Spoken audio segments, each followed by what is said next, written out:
আমার মনে হয় এই যুদ্ধটি তৃতীয় বিশ্বযুদ্ধে রূপান্তর লাভ করতে যাচ্ছে, কারণ আজকে মোটামুটি বলা যায় যে চায়না রাশিয়াও কিন্তু প্রকাশ্যে এসছে। কারণ হলো অর্থনৈতিক একটি যুদ্ধ চলছে, সেটির কারণে মোটামুটি সারা বিশ্ব যেমন এফেক্টেড হয়েছে, রাশিয়া, চায়না এবং ইরান এই তিনটি দেশে এখন সবচেয়ে বড় যে বিজনেস, সেটি তেলের বাজার। এই তেলের বাজার নিয়ন্ত্রণের যে যুদ্ধ, সেখানে কিন্তু মোটামুটি একটা বোঝাপড়ার দিকে যাচ্ছে। এবং আপনারা জানেন যুক্তরাষ্ট্র চায়নাকে হুঁশিয়ারি দিয়েছে এবং হুমকি দিয়েছে যে চায়না যদি ইরানের তেল কিনতে যায় তাহলে চায়নার উপরে অতিরিক্ত শুল্ক আরোপ করা হবে।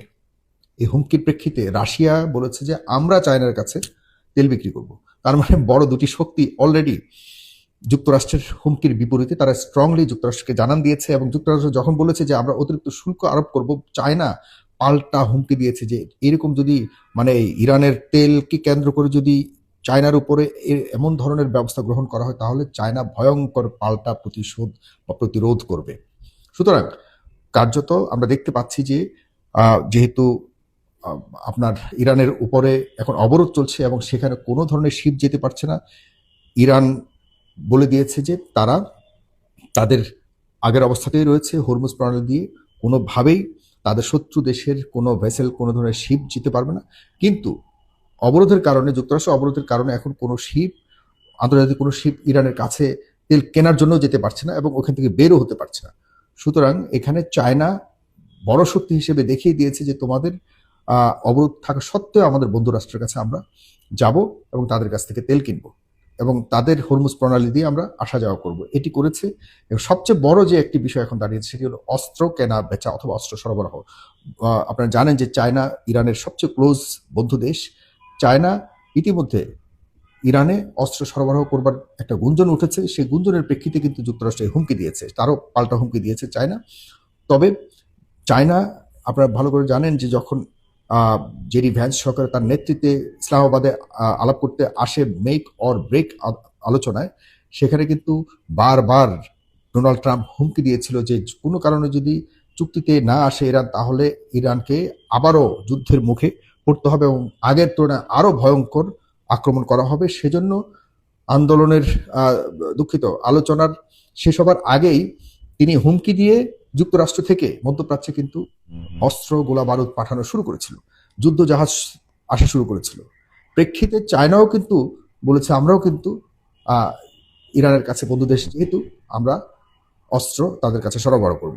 আগে অস্ত্র সরবরাহ করেছে পেছন দিয়ে, সবসময় সরবরাহ করেছে পেছন দিয়ে, এখনো পর্যন্ত পেছন দিয়ে সরবরাহ করছে, কিন্তু এখনকার বিষয়টি কোনো একভাবে লিক হয়েছে খবর, যে কারণে এখন মার্কিন যুক্তরাষ্ট্র চায়নার উপরে ভয়ঙ্করভাবে খেপেছে। সেই খেপার বিষয়টাকে কোনোভাবেই তোয়াক্কা করছে না, বরং চায়নার একটা বড় ধরনের ডিমান্ড, চাহিদা হলো তেলের চাহিদা, সেটি ইরান পূরণ করতে, এখন সেটিকে রাশিয়া পূরণ করবে। এখন ঘটনাগুলো কিন্তু আর শুধুমাত্র ইরান, ইসরায়েল আর যুক্তরাষ্ট্রের মধ্যে নেই। ধীরে ধীরে এই আরও কয়েকটা পরাশক্তি যারা পৃথিবীকে নিয়ন্ত্রণের জন্য দেখা যাচ্ছে মরিয়া হয়ে আছে, প্রতিযোগিতা করছে, তারা দেখা যাচ্ছে যে আপনার যুদ্ধ করছে ইরান, কিন্তু ইরানকে দিয়ে বিভিন্নভাবে সমর্থন দিয়ে, বিভিন্নভাবে সাপোর্ট দিয়ে ইরানের মাধ্যমে কিন্তু তারাই যুদ্ধ করে যাচ্ছে মূলত। সুতরাং এই ধরনের যুদ্ধ কিন্তু আমরা দেখতে পাচ্ছি। এখন আমি কেন বললাম যুদ্ধটি তৃতীয় বিশ্বযুদ্ধে রূপান্তর লাভ করবে, কারণ হলো অনেকগুলি যুদ্ধ জাহাজ এবং যুক্তরাষ্ট্রের শক্তি কিন্তু দিন দিন বাড়াচ্ছে এই দেশগুলিতে বা এই রিজিয়নে। এটি আসলে কোনোভাবেই ভালোভাবে নেবে না এবং ইরান কোনোভাবেই তাদের হরমুজ প্রণালীর ছাড় দিবে না। তারা বলেছে আমরা আগের মতোই টাকা পয়সা আদায় করবো এবং তারা বলেছে প্রায় $270 বিলিয়ন আমাদের ক্ষতি হয়েছে। এই ক্ষতির পূরণ অবশ্যই যুক্তরাষ্ট্রকে দিতে হবে। বিশেষ করে 5টি দেশের কথা বলা হয়েছে, যেগুলি হলো উপসাগরীয় দেশ, যেগুলি আমাদের ইসলামিক মুসলিম দেশগুলো, ছোট ছোট দেশ, কুয়েত, সৌদি আরব, তারপরে কাতার। সৌদি আরব তো অনেক বড় দেশ, কিন্তু ছোট ছোট দেশগুলি সহকারে, যেহেতু এইসব দেশ থেকে যুক্তরাষ্ট্র তাদের ঘাঁটি ব্যবহার করে ইরানের উপর আক্রমণ করেছিল, সে কারণে এই দেশগুলিকেই কিন্তু এখন ক্ষতিপূরণ দিতে হবে। এটি স্পষ্টভাবে বলে দিয়েছে ইরান। 270 বিলিয়ন যে ক্ষতিগ্রস্ত হয়েছে তাদের ইনফ্রাস্ট্রাকচার থেকে শুরু করে অন্যান্য করে, এগুলিকে অবশ্যই পূরণ করার আগ পর্যন্ত এখানে হরমুজ প্রণালী দিয়ে যতগুলি জাহাজ চলাচল করবে সেই জাহাজগুলিকে অবশ্যই যে নির্ধারিত চাঁদা ধরা হয়েছে সেগুলি দিতে হবে এবং ক্ষতিপূরণ দিতে হবে। আর বিশেষ করে আপনারা জানেন যে আলোচনার বিষয়বস্তু যেটি একবার আলোচনা হয়েছে ইসলামাবাদে, এখন আবারও ইসলামাবাদে আলোচনা হওয়ার চূড়ান্ত একটা দেখতে পাচ্ছি 2 দিনের মধ্যে হবে। সেখানে অবশ্যই ইরানের প্রস্তাবিত যে শর্তগুলি রয়েছে সেগুলোর উপরেই আলোচনা করতে হবে। এখানে হয়তো কিছুটা ছাড় দেওয়ার একটা কথা শুনতে পাচ্ছি, সেটি হলো ইউরেনিয়াম সমৃদ্ধকরণের ব্যাপারে হয়তো যুক্তরাষ্ট্রের যে দাবি, তারা চাচ্ছে যে কোনোভাবে যাতে ইউরেনিয়াম সমৃদ্ধকরণ করতে না পারে ইরান, সেটির ব্যাপারে ইরান হয়তো একটা প্রস্তাব দিতে পারে 10 থেকে 12 বছরের মতো, যে ঠিক আছে আমরা 12 বছর ইউরেনিয়াম সমৃদ্ধকরণ কর্মসূচি আমরা বন্ধ রাখবো, কিন্তু যুক্তরাষ্ট্র সেটাকে 20 বছরের মতো চাচ্ছে। আমার কাছে মনে হয় 12 থেকে 15-এর মধ্যে একটা সিদ্ধান্ত হতে পারে। তবে এর বিনিময়ে ইরান যতগুলি ডিমান্ড করেছে, যতগুলি দাবি করেছে, সবগুলিকে পূরণ করা ছাড়া আর কোনো সুযোগ নাই। আর এতে করে মধ্যপ্রাচ্যে আগামী 15 বছর যুক্তরাষ্ট্র এবং ইসরায়েলের তাদের রাজত্ব চালিয়ে যাবে। এবং এই মধ্যপ্রাচ্যের দেশগুলি বুঝলো না, এখন আস্তে আস্তে বুঝতে পারবে। কারণ হলো এখানে কোনো মধ্যপ্রাচ্যের কোনো শক্তি ইউরেনিয়াম সমৃদ্ধ, ভয়ঙ্কর সমৃদ্ধ, যেটি এত ইউরেনিয়াম আছে পৃথিবীর আর কোথাও আছে কিনা জানি না, এত ইউরেনিয়াম যেটি ইরানের কাছে আছে, যা দিয়ে অনেকগুলো ভয়ঙ্কর শক্তিশালী অ্যাটমিক বোমা তৈরি করা যেত। এই কারণেই এত ভয়েই এত যুদ্ধ চলছে, যাতে কোনোভাবেই ইরান অ্যাটমিক বোমার অধিকার না হতে পারে, অ্যাটমিক শক্তিধর রাষ্ট্র হতে না পারে। আর না পারা মানে কি? না পারার মানে হলো এই অঞ্চলে ইসরায়েল একমাত্র অ্যাটমিক শক্তিধর রাষ্ট্র হিসেবে থাকবে এই মধ্যপ্রাচ্যে।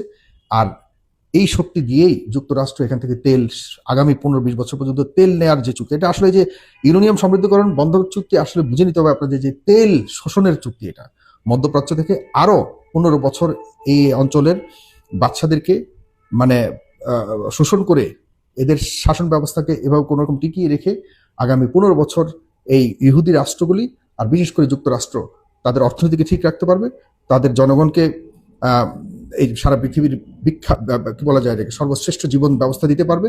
আর এই মধ্যপ্রাচ্যের এরা কোন রকম নিজেদের পরিবারকে সুন্দর রাখতে পারবে, ক্ষমতা ধরে রাখতে পারবে। আর তৃতীয় বিশ্ব আমাদের মতো যেসব দেশ আছে, এই দেশগুলি না খেয়ে মরবে আগামী 15 বছরের। এই হলো ব্যবস্থা করতে যাচ্ছে মূলত, এতে কোনো সন্দেহ নাই। আর মাঝখান দিয়ে এই নিরীহ আমাদের মধ্যপ্রাচ্যের মুসলিম যে অন্য দেশগুলি রয়েছে, সেগুলিকে, যেমন লেবাননে এখনো চলছে, ইসরায়েল এখনো মারছে মানুষকে, মেরে তাদের ঘর বাড়ি থেকে বাস্তুচ্যুত করছে, তাদের সন্তানদেরকে, তাদের নারীদেরকে মেরে ওদের ঘর বাড়ি থেকে উচ্ছেদ করে দিয়ে আশপাশের দেশগুলিকে দখল করার জন্য চাচ্ছে।